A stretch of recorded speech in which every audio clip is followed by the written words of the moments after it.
Hello 10th class के students. तो आज हम करने वाले हैं आपका साइंस का chapter number 11 electricity 2 marks question. इसमें हम न्यूमेरिकल ज़्यादा करेंगे, लेकिन इसमें ना हम 11 क्वेश्चन करेंगे, जिसमें से पहला क्वेश्चन जो आपको दिख रहा है ना, वो ये थ्योरी का क्वेश्चन है। बाकी जो 10 क्वेश्चन मैं कराने वाला हूँ, अगले 10 क्वेश्चन वो पूरे न्यूमेरिकल्स है। ठीक है, तो क्वेश्चन नंबर पहले पे आते हैं। क्वेश्चन नंबर पहले करने से पहले, मतलब क्वेश्चन नंबर फर्स्ट करने से पहले मेरे को कुछ बताना है। देखो, आपके लिए चैप्टर 8 मैथ का chapter 8 introduction to trigonometry complete हो गया। आप वो सारी वीडियो देख सकते हो। ठीक है, अभी मैं इस चैप्टर में इलेक्ट्रिसिटी में 2 मार्क्स 3 मार्क्स 5 मार्क्स और मोस्ट इम्पोर्टेंट क्वेश्चन की एक अलग से वीडियो आएगी इस चैप्टर की। ठीक है, और मोस्ट इम्पोर्टेंट क्वेश्चन की चैप्टर नंबर 8 ट्रिग्नोमेट्री, मतलब जो मैथ का चैप्टर है उसकी भी आएगी, तो वो भी आप जरूर देखना। चलिए क्वेश्चन पे आते हैं। क्वेश्चन क्या कह रहा है? क्वेश्चन ये कह रहा है कि हमें ना सिर्फ 2 डिफरेंस बताने हैं वोल्ट मीटर और एमीटर के बीच में। तो वोल्ट मीटर पहले होता क्या है? Volt meter it is a use of measure potential difference across a 2 point in the electricity circuit. ठीक है, ये ना पोटेंशियल डिफरेंस निकालता है दो लाइनों के बीच में, मतलब दो पॉइंट के बीच में। मतलब मैं समझाता हूँ। जैसे देखो, जैसे ये देखो, ये कोई लाइन है, यहाँ से यहाँ तक वायर जा रही है, वायर, इसका एक पॉइंट और इसका एक पॉइंट, इसके बीच में जो पोटेंशियल डिफरेंस मतलब वोल्टेज होगा वो मेजर करता है वोल्ट मीटर। ठीक है, यही इसका मतलब काम है।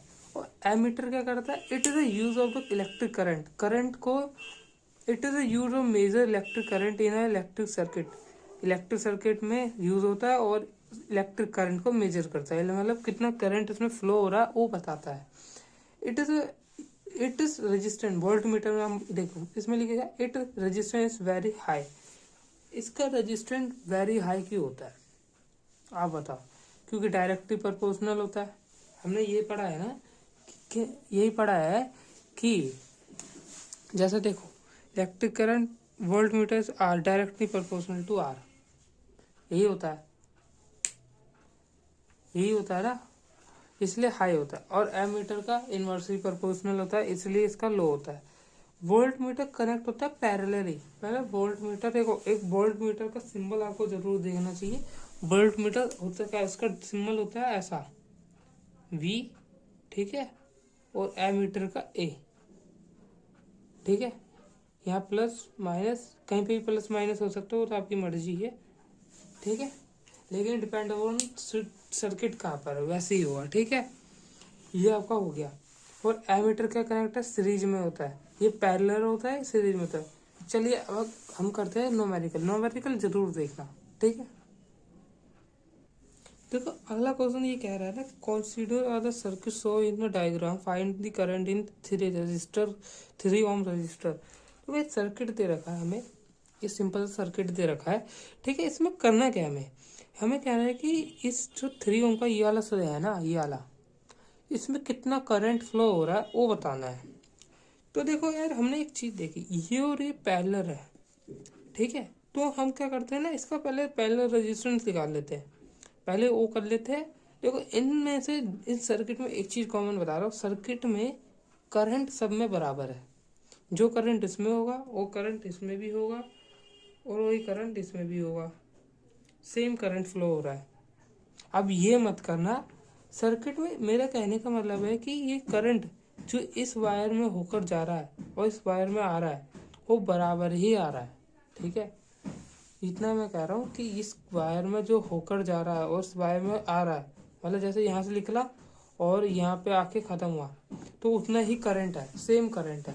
अब इस ओम करके उसमें इस रजिस्टेंस में आके हो सकता है कम हो जाए। ठीक है, मतलब इस सर्किट में करंट सेम है, रेजिस्टेंस में अलग अलग हो सकता है। ठीक है, तो पहले ना मैं क्या करता हूँ ना, इसको गिवन लिख लेता हूँ। देखो मैंने क्या करा है कि गिवन लिख लिया, R1 मैंने इसको ले लिया, R2 इसको ले लिया, R3 इसको लिएगा, वोल्टेज हमें दे रखा है। तो मैंने देखा है R2 R3 पैरेलल में, तो हम पैरेलल में निकाल लेते हैं। इसको हम नाम देते हैं RP, मतलब पैरेलल, P से इंडिकेट कर रहे हैं पैरेलल। तो 1 में R2 इज प्लस 1 में R3। अगर इसको सॉल्व करें तो 1/3 प्लस 1/6 इक्वल टू, इसका एलसीएम 6 आएगा, ऊपर आ जाएगा आपका 2। आपका, सॉरी 2 नहीं आएगा, 3 आएगा। तो 3 आने के बाद अगर ये कट जाए, ये कट जाए, आर पी इजगल टू 1/2। अब ये ऊपर जाएगा, ये इधर जाएगा, यानी कि आर पी इजगल टू, ये तो नॉर्मल है यार, ये तो आपको पता ही होगा, ऊपर जाता है इधर जाता है, तभी आप इस चैप्टर पे आए हो, मेरे को पता है, ये तो आए हो। क्या होता है, नॉर्मल सी चीज़ है। मैं आपको कहाँ, एक मिनट को देखो, ये चीज़ समझा रहे थे, किसी बच्चे को नहीं आ रही होगी, कोई बात नहीं, आप समझ लो। देखो क्या होता है, 1/2 था, 2 था ना, तो ये चीज़ ऊपर जाती है और इधर चीज़ इधर, तो आर पी ये इधर इधर आई और इधर, तो ये ऐसा हो गया। तो इक्वल में तो कोई भी पहले लिख लो, आपकी मर्जी होती है, और आपका ऐसा यूनिट तो लगाना जरूरी होता है, तो ये होता है। ठीक है, हमने ये निकाल लिया। अब हमने ये निकालने के बाद अब एक चीज़ समझो, हमने ये निकाल लिया।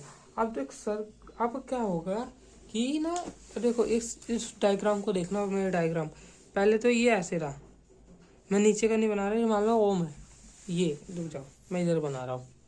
देखो ये ऐसे था, है ना, ये ऐसे ही था।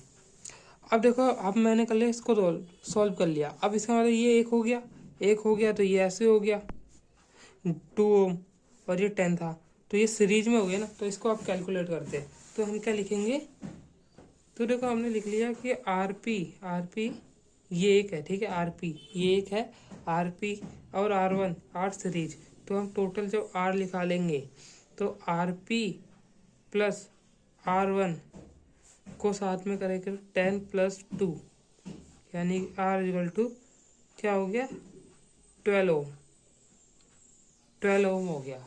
ठीक है, अब हमें टोटल करंट निकालना है। अब टोटल करंट के लिए, अब टोटल करंट यहाँ लिख दो, टोटल करंट, ठीक है, तो I इक्वल टू V/R होता है, हमने पढ़ा है, यानी कि 12/12, क्योंकि 12 की अपॉन बी की वैल्यू 12 है, और ये हमारा टोटल आर भी आया है 12 ही, तो 1 MA हो गया, मतलब एमीटर। ठीक है, और अब देखो, अब हमें निकालना 3 ओम पर कितना होगा, ये हमें बताना है। अब हमको एक चीज़ समझनी होगी, हमें क्या पता चल गया है, करंट निकालना है। अब आपको लग रहा होगा यार, जिसमें मैंने क्या बोला था, एक चीज़ समझ लो अभी भी, कि सर्किट में एक सेम करंट होगा, लेकिन रेजिस्टेंस में अलग अलग करंट हो सकता है, तो हमें करंट निकालना है। अब हमें करंट निकालना है, तो क्या करेंगे, आर तो हमें पता चल गया, अब वी नहीं पता। अब वी 12 वाला वी तो ये टोटल है, सिर्फ करंट अलग अलग हो सकता है, तो पोटेंशियल डिफरेंस भी तो अलग अलग हो सकता है, नहीं वोल्टेज भी तो अलग अलग हो सकती है इनके अंदर। तो वोल्टेज कैसे निकाले, वोल्टेज निकालने के लिए आप देखो, सबसे अच्छा यूज बता रहा हूँ। देखो इसमें 2 रेजिस्टेंस है, तो 1 को इंटू 2 कर, 1 को मल्टीप्लाई कर दो 2 से, 1 इंटू 2, जो आपका वोल्टेज आ जाएगा। यानी कि देखो, एक चीज़ मैं ना अगले पेज पे लिख के दिखाता हूँ। अब एक चीज़ देखो, हमने क्या करा, voltage drop across the parallel connection, पहले कनेक्शन में हमारे 2 वोल्ट रेजिस्टेंस है, तो 2 से मल्टीप्लाई कर दिया 1 को, यानी 2 वोल्टेज आ गया हमारा। अब देखो, सो करंट अक्रॉस, अब मेरे को एक चीज़ समझो, हमें वोल्टेज पता चल गया, हमें रेजिस्टेंस भी पता चल गया, तो हमें आई तो निकालना है, तो V/R होता है, V ऊपर लिखो 2 और नीचे कर दो 3, आ गया आपका आंसर। ठीक, कैसे, मैं आपको लिख के दिखा देता हूँ। देखो हमने क्या करा, I इक्वल टू V/R कर दिया, 2/3 हो गया, क्योंकि 2 इधर और 3 हमें दे रखा था, तो हो गया। तो चलिए अगले क्वेश्चन पे आते हैं। अब देखो जो थर्ड क्वेश्चन है, इसमें क्या है, circuit shown in the diagram, आपको नीचे circuit diagram given below, find the value of R, find the potential difference across the terminal of the battery, इस बैटरी का पोटेंशियल डिफरेंस निकालना है। अब हमें क्या क्या दे रखा है, हमें दे रखा है इसका रेजिस्टेंस, इसका नहीं दे रखा, मतलब इसका निकालना है और एक इसका निकालना है। ठीक है, ये डायग्राम हमें दे रखा है, तो हम पहले ना देखो एक चीज़ समझ लो, पहले आपको न्यूमेरिकल में गिवन जरूर लिखना होता है। ठीक है, पहले मैं गिवन लिख देता हूँ, फिर आपको समझाता हूँ। तो मैं देखो, अब देखो पहला जो गिवन लिखने से पहले एक चीज समझा देता हूँ। देखो ये सीरीज में तो इसमें जो करंट होगा ना वही इसमें भी करंट होगा। यानी कि हम पहले अगर इसका करंट निकाल ले इन दोनों के बीच में, मतलब देखो ओम दे रखा है, मतलब आर दे रखा है, वी दे रखा है, आई निकाल लेंगे। ठीक है, जो इसका करंट होगा वही इसका भी करंट होगा। ठीक है, तो फिर हम दोनों इन दोनों को सम करके टोटल रेजिस्टेंस निकाल लेंगे। वो फिर उस टोटल रेजिस्टेंस निकाल लेंगे तो उसके बाद हमें आई तो मिल ही गया, आई मिल गया और रेजिस्टेंस मिल गया तो वी निकल जाएगा। कैसे करेंगे मैं आपको लिख के दिखाता हूँ। तो देखो मैंने गिवन लिख लिया, हमारा पोटेंशियल डिफरेंस अक्रॉस 6 ओम है, 6 ओम का 12 वोल्ट है। तो हम ना पहला क्वेश्चन सॉल्व कर देंगे, मतलब इसका पहला गिवन लिख लिया। अब देखो हमें निकालना क्या है, हमें निकालना है रेजिस्टेंस, मतलब रेजिस्टेंस सिंपल सा रेजिस्टेंस निकालना, लेकिन इससे पहले हम करंट निकाल लेते हैं, करंट निकाल लेते हैं, इन दो का करंट निकाल लेते हैं। तो उसमें हमें क्या मिलना चाहिए, आई इजल टू वी अपॉन में आर। हम किसका करंट निकाल रहे हैं ये चीज़ हम जरूर लिख लेते हैं। पहले ना मैं किसका करंट निकाल रहा हूँ वो भी लिख लेता हूँ। 6 ओम वाले का करंट हम निकाल लेते तो आई इजल टू वी अपॉन में आर। ठीक है, ये हो गया। हमें v दे रखा है, r दे रखा है, 12/6 यानी कि 2 एम्पियर, एम्पियर हो गया, 2 एम्पियर हो गया। अब देखो अब हमने देखा कि क्या ये दोनों सेम है, सेम सीरीज में, तो हम इन दोनों का निकाल लेते हैं। अब देखो हमने देखा क्या लिखा है कि r और 6 ओम, मतलब ये वाला हमने r सपोज कर लिया, ये सीरीज में है तो इनके करंट भी विल भी सेम होंगे। ठीक है, तो according to Ohm's law, according to Ohm's law, Ohm's law क्या कह रहा है, ओम्स लॉ कहता है कि R equal to V upon में आई होता है। आई हमें पता है, वी हमें पता है, वी हमारा क्या है, सॉरी एक गलती कर दी, सॉरी, वी जो है 6 दे रखा है वो इस वाला वी का यूज होगा। ठीक है, एक चीज मैं बता रहा हूँ, मैं यहाँ पर 12 लिखने वाला था इसलिए मैं सॉरी कह रहा था। वी हम इसका यूज करेंगे, करंट मैंने बोला सेम है तो 2 एम्पेयर ही हो गया, नहीं 2, इसका 12 मत यूज करना, हम इसका निकाल रहे हैं ना तो हम इसका वोल्टेज यूज करेंगे, मतलब वी यूज करेंगे। तो ये हो गया आपका 3 ओम, ये आपका आर आ गया, यानी आर इक्वल टू 3 ओम। तो चलो अब करते हैं सेकंड क्वेश्चन। सेकंड क्वेश्चन ये कह रहा है कि पोटेंशियल डिफरेंस वगैरह across the terminal for the battery. Simple, volt meter, इन दोनों वोल्ट मीटर का सम पोटेंशियल डिफरेंस है। ठीक है, सिंपल, आप सिंपल सा वी आप क्या करो, अब देखो मैंने क्या बोला कि इन दोनों का सम करके आप निकाल दो, तो मैंने यही तो करा, V1 और V2 का सम कर दिया, 18 वोल्टेज आ गया। तो यहीं पे हमारा क्वेश्चन समाप्त हो गया। चलिए अगले क्वेश्चन पे आते हैं। अब देखो एक क्वेश्चन देखना सही है। देखो इस क्वेश्चन में क्या कह रहा है कि कैलकुलेट द इक्विवेलेंट, इक्विवेलेंट मतलब ये रेजिस्टेंस निकालना है फॉलोइंग द सर्किट, मतलब कि हमें इन सब का तो एक टोटल रेजिस्टेंस निकालना है। तो ना हम इस क्वेश्चन को करने से पहले एक चीज करेंगे, इसको ना गिवन लिख लेंगे, गिवन में लिख लेता हूँ। अब ना एक चीज मैं आपको सीरियसली समझाना चाहता हूँ, आप ना इस क्वेश्चन को जरूर देखो, स्किप मत करो, बिल्कुल ध्यान से समझना, क्योंकि आपको अगर एक क्वेश्चन समझ आ गया ना तो आप हर क्वेश्चन सॉल्व कर सकते हो सीरीज और पैरेलल में। आपको जो कोई भी मिक्सर होगा ना आपको सब समझ आएगा। एक चीज समझो, एक ये वायर है, यहाँ पे 2 डिवाइडर हो गया, यानी कि 2 डिवाइडर का मतलब हो गया कि मैं आपको एक रफ पेज पे समझाने की कोशिश करता हूँ, आप समझना, बड़े अच्छे से समझाऊंगा मैं। एक जो मान लो और रेजिस्टेंस, मान लो एक रेजिस्टेंस यू दे रखा है, एक रेजिस्टेंस यू दे रखा है, ये रेजिस्टेंस मान लो, और इसमें क्या था कि एक ऊपर जाके यू था और एक इसके साथ यू था। मैं आपको सही से समझाता हूँ, मतलब एक बार सही से ड्राइंग बना लेता हूँ फिर आपको समझाता हूँ। मान लो कि एक रेजिस्टेंस है ये जो इस क्वेश्चन में अकॉर्डिंग, और एक ऊपर जाके है, एक ऊपर जाके है इसमें, एक साथ में इसके, और एक इसके साथ में एक और है, और एक नीचे आके इधर बंद हो गया। अब देखो सीरीज और पैरेलल का कॉम्बिनेशन है, अगर कोई वायर है और इधर से 2 डिवाइड हो जाए तो ये पैरेलल हो गए, ये तो ऊपर वाले पैरेलल ही हो गए। है ना, ये हो गया ऐसा, ये इसका मतलब ये है ऐसा, इधर एक रेजिस्टेंस है, इधर दो रेजिस्टेंस है, और इधर एक और इधर एक, इधर तो दे रखा है।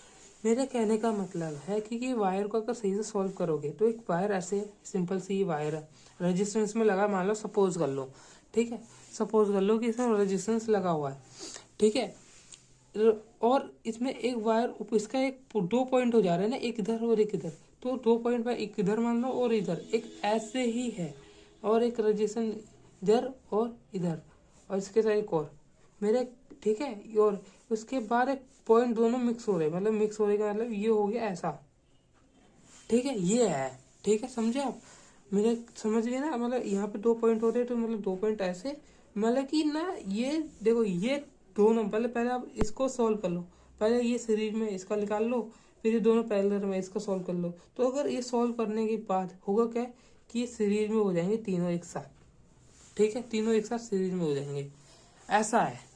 तो वैसे ही मैं कह रहा था कि देखो जो मैंने क्या मांगा R1 R2, यानी कि ये हमने मान ली इसको, तो मैंने क्या लिखूंगा कि ना R1 sorry R2 and R3 जो है ना ये है आर इन सीरीज, तो इसको कैलकुलेट करके मैं RS कर लेता हूँ, RS कर लूँगा जब, तो 10 + 10 = 20, और RS की वैल्यू आ गई 20 ओम, ठीक है। अब देखो RS यानी कि देखो मैंने क्या बोला, इसको देखो ये क्या हो गया, देखो ये पहले था ये इधर, और ये ऊपर जाते था, और एक इधर नीचे था, तो अब इन दोनों को मैंने क्या कर लिया, देखो इन दोनों को क्या कर लिया मैंने सॉल्व, तो ये दोनों हो गए एक, ठीक है, ये दोनों हो गए एक, अब दोनों एक हो गए तो ये दोनों हो गए पैरेलल, तो अब इन दोनों पैरेलल को सॉल्व करेंगे, तो ये मैं लिखूंगा R3 और R इन पैरेलल,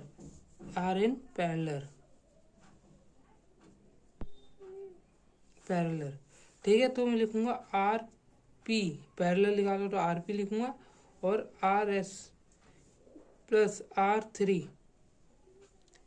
यानी कि 1/20 1/20, ये हो गया 2/20, और कट के आ जाएगा, आपको पता है RP = 10 ओम, और ये चीज़ मैं बता चुका हूँ कि कैसे 10 ओम आया, कि 1/, में था तो देखो 1/, में 10 आ गया तो क्रॉस हो गया, आपको ये तो समझ आ गई होगी, मैंने वो बताया था उसमें, ठीक है, ये तो हो गया। अब देखो अब लिखोगे आप RP R1 and R5 R in series, ये क्या है सीरीज में, यानी कि R टोटल R निकालने के लिए RP + R1 + R5 का सम, टोटल सम होगा, देखो RP 10 RP1 भी 10 और RP5 12, तो 20, तो इसका हो गया आपका 40 ओम, ठीक है। तो चलिए अगले क्वेश्चन में आते हैं। तो देखो यार क्वेश्चन 5th कराने से पहले मैं आपको एक चीज़ दिखाना चाहता हूँ। देखो आपको लग रहा होगा कि रेजिस्टेंस ऐसा दिखता होगा, लेकिन मैं आपके लिए एक रेजिस्टेंस लेकर आया हूँ। रेजिस्टेंस ऐसा दिखता है, मतलब आपका रेजिस्टेंस ऐसा दिखेगा, और ये डिपेंड करेगा कि कितने ओम का है, ये डिपेंड करता है इसके कलर पे। आप इसे कलर दे सकते हो, अभी ग्रीन है, ग्रीन कलर है अभी, ये ब्लू होगा तो इसका 6 हो जाएगा, मिली ओम हो जाता है, ठीक है। तो वैसे ही ये डिपेंड करता है इसके कलर पर, ये ऐसा रजिस्टर ऐसा दिखता होगा, आपको दिखाना मेरे को बहुत ज़रूरी था, क्योंकि आपको गलत फहमी ना हो कि रजिस्टेंस ऐसा दिखता हो, रजिस्टेंस ऐसा दिखता है, ठीक है। तो क्वेश्चन नंबर 5th पे आते हैं। क्वेश्चन नंबर 5th क्या कह रहा है, आज student so is the 2 different way in the which 3 resistance of the 6 ohm each of the connected in the circuit, so by calculation in which case in equivalent resistance minimum। मतलब आपको ये बताना है कि ये दो सर्किट दे रखा है, इनमें से किसका इस ओम सबसे कम आएगा, कम, सबका इन दो तीनों का कैलकुलेशन करके इन तीनों का कैलकुलेशन करके या इन तीनों का कैलकुलेशन करके इनमें से किसका के ओम सबसे कम आएगा, आपको ये बताना है। तो मैं करता हूँ पता क्या, मैंने वो लिख लेता हूँ गिवन। अब देखो मैंने लिख लिया है कि इक्विवेलेंट रेजिस्टेंस सर्किट वन का निकालना है। देखो मैंने बताया था ये 2 पॉइंट हो गया, क्वेश्चन नंबर 5 में भी तो ये बताया था, जो इसमें बताया था ना, तो ये कि 2 पॉइंट हो गया, यानी कि ये पैरेलल हो गया।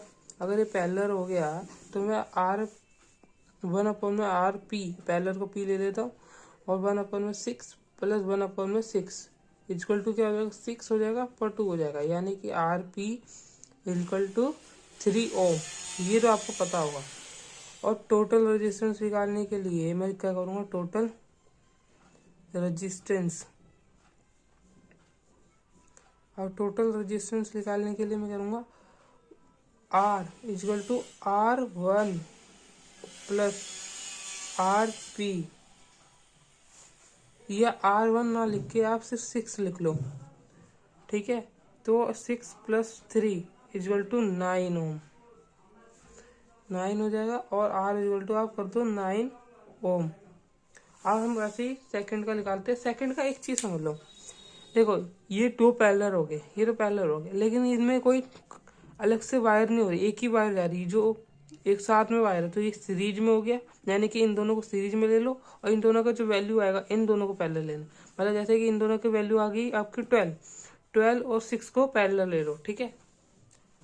तो मैंने जैसे बताया था कि कैसे, कि आपको क्या करना है, आपको ये सीरीज में लेना है। तो मैंने वही लिखा है कि कब करेंगे हम, R सीरीज को लेंगे, जैसे 6 प्लस 6 इक्वल टू RS, मतलब R सीरीज वाला आगे हो गया 12 ओम, 12 ओम हो गया, ठीक है। अब टोटल R, टोटल रेजिस्टेंस, मतलब टोटल R मतलब टोटल रेजिस्टेंस निकालेंगे। टोटल रेजिस्टेंस क्या होगा कि R equal to 6, sorry 1/R equal to 1/6 plus 1/RS, यानी कि 1/R 1/6 प्लस 1/12 इक्वल टू 1/12 और 3 पर तो R की वैल्यू आ गई 4, तो आपकी वैल्यू आ गई 4, ये आ गया ये। तो आप एक लाइन लिख देना, आपको लाइन ये लिखनी है कि circuit second has minimum resistance, मतलब सर्किट सेकंड का हैज मिनिमम रेजिस्टेंस है। तो चलो अगले क्वेश्चन पे आते हैं। अगला क्वेश्चन बहुत इंपॉर्टेंट है, आपको जरूर देखना हो। देखो जो अगला क्वेश्चन कह रहा है ना, आप piece of wire of resistance R, एक वायर है उसका रेजिस्टेंस R देगा, इस कट इन 3 इक्वल पार्ट, इसको 3 इक्वल पार्ट में कट कर दिया गया है। There part is connected in parallel, और उनके जो 3 पार्ट है ना उनको पैरेलल ही कर दिया गया है।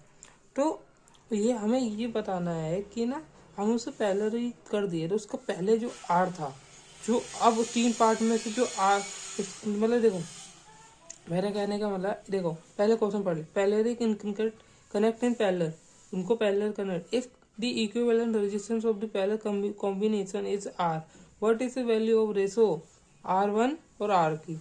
मतलब देखो जैसे कि एक वायर है, उसकी ना पहले रेजिस्टेंस R था, उसको हमने 3 पार्ट में कर दिया, तो अब उसका क्या रेजिस्टेंस है उसकी कंपेयर करना, उसका रेशो निकालना पहले के से।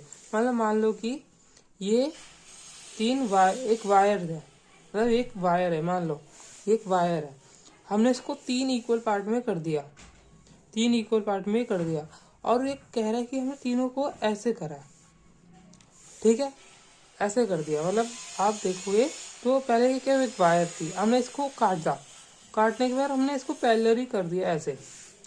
तो यही हमें बताना है कि अब जो इसका रेजिस्टेंस है, मान लो इसका रेजिस्टेंस है, पहले इसका रेजिस्टेंस R था, अब क्या रेजिस्टेंस होगा इस पीस का, ठीक है। तो मैं क्वेश्चन आपको सॉल्व करके दिखाता हूँ। देखो क्वेश्चन में पहले तो देखो हमें तो एक चीज निकालनी है, एक चीज आप समझो, मैं आपको एक चीज समझाना चाहता हूँ। हाँ देखो,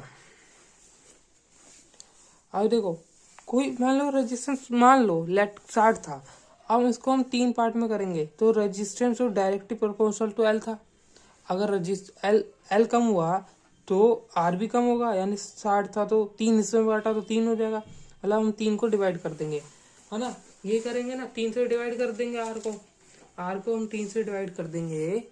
देखो मैंने भी वही चीज लिखी है, resistance of the each part, एक भी किसी भी पार्ट का रेजिस्टेंस इसके थर्ड से डिवाइड करके आ जाएगा, क्योंकि डायरेक्टली प्रोपोर्शनल था। अब देखो एक चीज पैरेलल ही लगा दिया। देखो मैं कहने का मतलब समझाइए, क्वेश्चन को ध्यान से समझना। ये रेजिस्टेंस है, हमने इसको 3 पार्ट में करा, तो एक पार्ट का रेजिस्टेंस आर अपॉन में 3 है, पैरेलल ही करा तो 1 अपॉन में आर हो जाएगा। अब इसको सॉल्व करके दिखाता हूँ। देखो अब ये क्या था पहले, देखो अब देखो मैंने बोला 1 अपॉन में आर, 1 आर अपॉन में 3 हो गया, तो 1 तो पहले लगेगा, तो आर और 1 अपॉन में 3, वो 3 हो जाएगा, मतलब आर अपॉन में 3। वैसे ही आपका हर जगह ये लिखना है। अब एक चीज़ समझो, मैं अगर आप मेरी मैथ की वीडियो देखते होंगे तो मैंने एक चीज़ बताई थी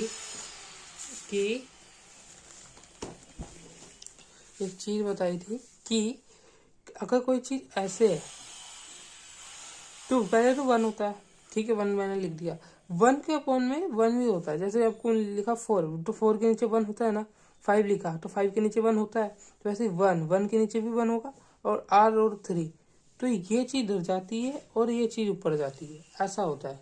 ठीक है, आप समझ गए होंगे, आई होप, मेरे को ये लग रहा है। तो देखो अब देख चीज़ समझा। अब मैंने क्या बोला, ये 3 ऊपर जाएगा, इसका मतलब 3 अपॉन में आर, ये सबका हो जाएगा ऐसा, 3 अपॉन में आर। अब हो गया 3 अपॉन में आर, और नीचे एलसीएम लोगे तो आर आएगा, ऊपर 9 आ जाएगा, 9 आ जाएगा, और 1 अपॉन में R1 इजक्वल टू 9 अपॉन में आर, है ना, यही होगा। अब इसको उल्टा कर दो तो R1 को ऊपर चल जाएगा, तो आर ऊपर आ जाएगा, क्योंकि उल्टा कर दिया, R1 ऊपर किया तो ये भी आर ऊपर जाएगा, तो 9 हो गया, है ना। और उसके हिसाब से अगर इसके नीचे भी 1 हो जाएगा, जैसे मैंने अभी बताया, तो R1 अपॉन में आर क्रॉस मल्टीप्लाई कर दो, इसको उससे, इससे इसको अगर कर दोगे तो 1 अपॉन में 9 हो जाएगा।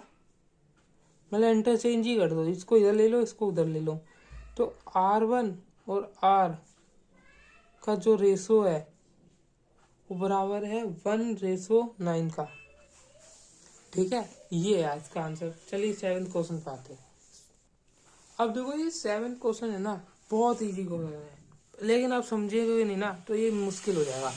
आप देखो मैंने एक चीज बताई थी, जहाँ भी वायर 2 कनेक्टेड हो गई वहाँ पैरेलल हो गया। ये यहाँ से मान लो एक वायर है, यहीं से मान लो ए है ना, यहाँ से मान लो एक वायर है, यहाँ पे 2 पॉइंट हो गया, यानी कि 2 पॉइंट हो गया, यानी कि ये और ये पैरेलल हो गए, ये और ये पैरेलल हो गए। ठीक है, लेकिन यहाँ से देखोगे यहाँ तक तो सेम है ना, कोई लाइन पॉइंट नहीं हो रहा, पॉइंट कॉर्नर है, पॉइंट नहीं है, कोई डिवाइड नहीं हो रही वायर, एक ही वायर चल रही है। यानी कि ये मैंने क्या बताया, जहाँ वायर डिवाइड हो गई वहां पे आपको कौन है। अगर आपने क्वेश्चन 4 नहीं देखा है, स्किप कर दिया, तो यार गलती करी आपने, क्वेश्चन 4 जरूर देखो। तो ये क्या है, वायर कनेक्टेड है, यानी कि ये सीरीज में इन तीनों को जो आएगा 6 और 2 को लेना है आपको, अब वो पैरेलल में। ठीक है, जो मैं आपको लिख के दिखा देता हूँ। अब देखो एक चीज देखो, मैंने ना यहाँ पे थ्योरी थोड़ी सी लिख दी है, मतलब थ्योरी यार उतना काम नहीं है यार, अगर आप इतना भी लिख दोगे ना, यहाँ से रजिस्टर 2 इक्विवेलेंट इन आर सीरीज, बस यहाँ से लिख दोगे ADC, बस इतना भी लिख दोगे ना, बहुत हो जाएगा, बस इतना ही लिखना है आपने। मैंने जैसे करा 2 करके 6 ओम निकाल लिया। अब मैं लिखूंगा रिक्वायर्ड इक्विवेलेंट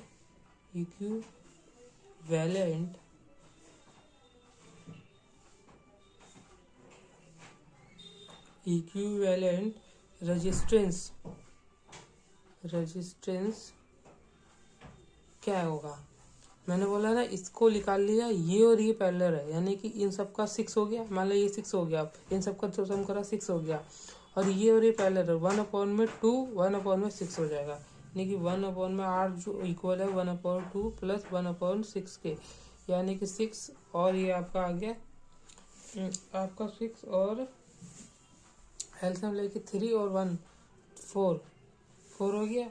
अब देखो 4 हो गया तो 6 सब उल्टा करने के बाद वो ये हो जाएगा 1.5 ओम हो गया। ये हो गया का 7।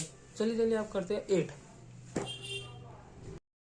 तो क्वेश्चन नंबर 8 जो है ना, वो आप समझना, ये एक सर्किट दे रखा है, ठीक है, एक सर्किट है, ये वाला सर्किट दे रखा है, उसमें से हमें टोटल रेजिस्टेंस निकालना है और उसमें से कितना करंट फ्लो हो रहा है वो बताना है।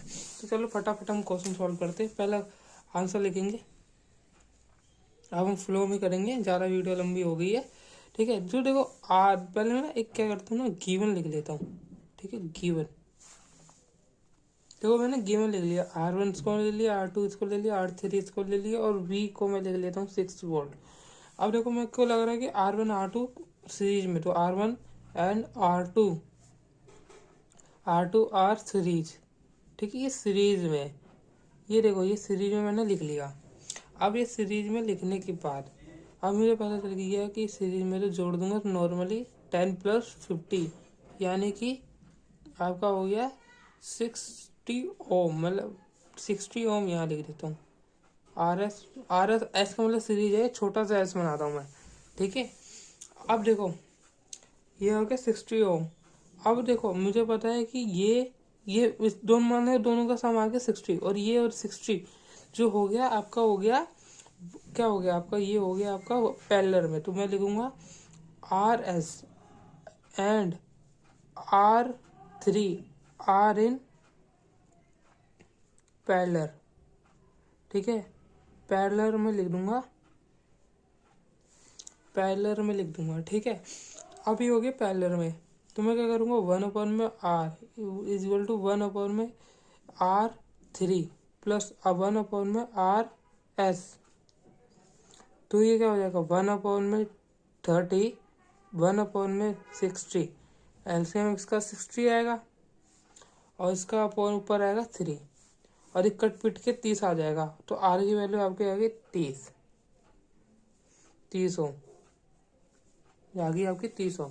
तो अगले क्वेश्चन पे देखो, अगला क्वेश्चन पे मैं इसके नीचे ही करा रहा हूँ, मतलब जो इसका अगला क्वेश्चन नहीं, मतलब इसका सेकंड पार्ट में क्या कह रहा है, हमें वोल्टेज निकालना, करंट निकालना। हमें पता है V = IR होता है, तो I =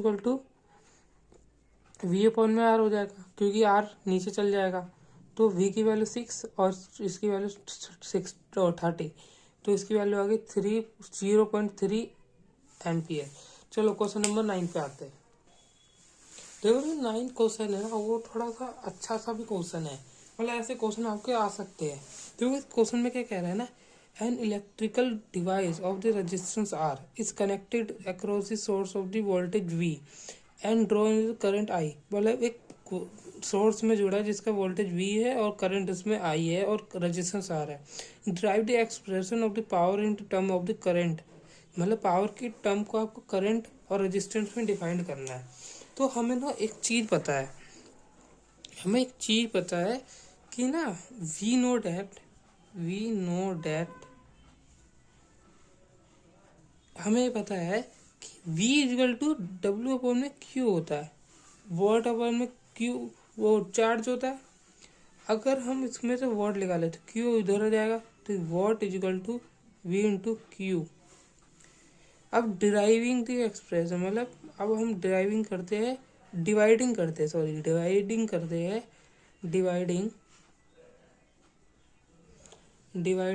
हैं बोथ साइड को, किससे, टाइम से ना हम क्या करते हैं, इसको डिवाइड कर देते हैं, डिवाइड करने के बाद जो आप देखोगे एक जादू, देखो W V/Q अपॉन, यहाँ T लगा दो, यहाँ पे भी T लगा दो, T मतलब टाइम है। अब वॉट अपॉन में टाइम कितना होता है, पावर के बराबर होता है, तो पावर तो हमारी आ गई। अब हमें पता है कि Q/T I के बराबर होता है, Q/T I के बराबर होता है ना, हमें पता है। तो हमें एक और चीज़ पता है कि जो v होता है ना आई आर के बराबर होता है। आई आर मैंने यहाँ पे साइड साइड में लिख लेता हूँ। क्या लिख, पहले तो मैं यहाँ पे एक फॉर्मूला लिख देता हूँ कि क्यू अपॉन में टी इजल टू आई, और यहाँ लिख देता हूँ P equal to W upon में टी। ठीक है, ये चीज़ लिख देता हूँ ब्रैकेट में। और मैंने यहाँ पे भी ये लिख देता हूँ कि देखो वी इजल टू क्या होता है I R, V equal to I R होता है ना, तो आई आर लिख दिया वी की जगह पी। अब हमें बोला करंट, करंट मिल गया, रेजिस्टेंस मिल गया। देखो यहाँ पे वोल्टेज थी तो हमें वोल्टेज को हटाना था, तो करंट करंट में और रेजिस्टेंस में कन्वर्ट करते हैं, यानी कि आई की स्क्वायर इजल टू आर। अब इसी अब ना अब थोड़े से इस पे न्यूमेरिकल करेंगे। अब 2 क्वेश्चन और रह रहे बस, ज़्यादा नहीं। अब देखो ना, अब हम ना ये क्वेश्चन को थोड़ा अच्छे से सॉल्व करेंगे। आंसर मैं लिख लेता हूँ। देखो गिवन लिख लो पहले, गिवन बहुत जरूरी है क्योंकि हमें निकालना find the resistance of bulb rated by the, देखो वोट दे रखा है, वोट का ऐसा यूनिट, वोट वोट मतलब ऐसा यूनिट दे रखी है, तो क्या होता है पावर की तो होती है ऐसा यूनिट, वोट पावर की तो ऐसा यूनिट है। ठीक है, तो 100 वोट दे रखा है, पावर दे रखी है। वोल्टेज, वोल्टेज मतलब आपका वी हो गया 25। रेजिस्टेंस निकालना है। अभी हमने एक फॉर्मूला पढ़ रखा है, बहुत अच्छा फॉर्मूला पढ़ रखा है, P equal to V upon में वी स्क्वायर अपॉन में आर। अब हमें आर निकालना है, तो अगर हमें आर निकालना है तो आर को ऊपर कर दो, P को नीचे कर दो, V अपॉन में आर ये हो जाएगा, सॉरी P हो जाएगा। देखो आर इजल, आर ऊपर करती है, R equal to V square upon में P हो गया। अब 25 की स्क्वायर और ये हो जाएगा आपके 100 नीचे अपन, तो ये हो गया आपका 225 और नीचे हो गया 100। अब अगर ये हो गया तो यार सिंपल सी बात है ना, आर की वैल्यू अभी पॉइंट इसमें आ जाएगी। अब चलो अब करते अगला क्वेश्चन। ये ना मेरा ओम है, ठीक है। अब अगला क्वेश्चन करते, देखो ये है लास्ट क्वेश्चन, ठीक है। अब मैं भी थक गया हूँ, ठीक है। ये लास्ट क्वेश्चन है, पहले गिवन लिख लो, पहले क्वेश्चन ही पढ़ लेते। An electrical heater rate by the 1100 volt और ऑपरेट बाय 220 वोल्ट की वोल्टेज है, यानी कि आपको पावर और वोल्टेज दे रखी है। पावर आपकी 1100 और वोल्टेज आपकी 220। कैलकुलेट करना है, हमें पता है एज वी नो कि P equal to V square होता है अपॉन में आर होता है। वही सेम फंडा, आर ऊपर कर लो, वी स्क्वायर ऊपर रहेगा ही रहेगा, P नीचे आ जाएगा, और P नीचे आ जाएगा तो 220 की स्क्वायर और अपॉन में 1100। इसका जो आंसर आएगा आपका 44 ओम आएगा। यानी कि मैं इसको लिख देता हूँ R इक्वल टू 44 ओम। अब देखो हमें पता है, हमें V equal to I R पता है, V ये रहा, R निकाल लिया, तो यानी कि I निकालने के लिए भी तो V अपॉन में R हो जाएगा।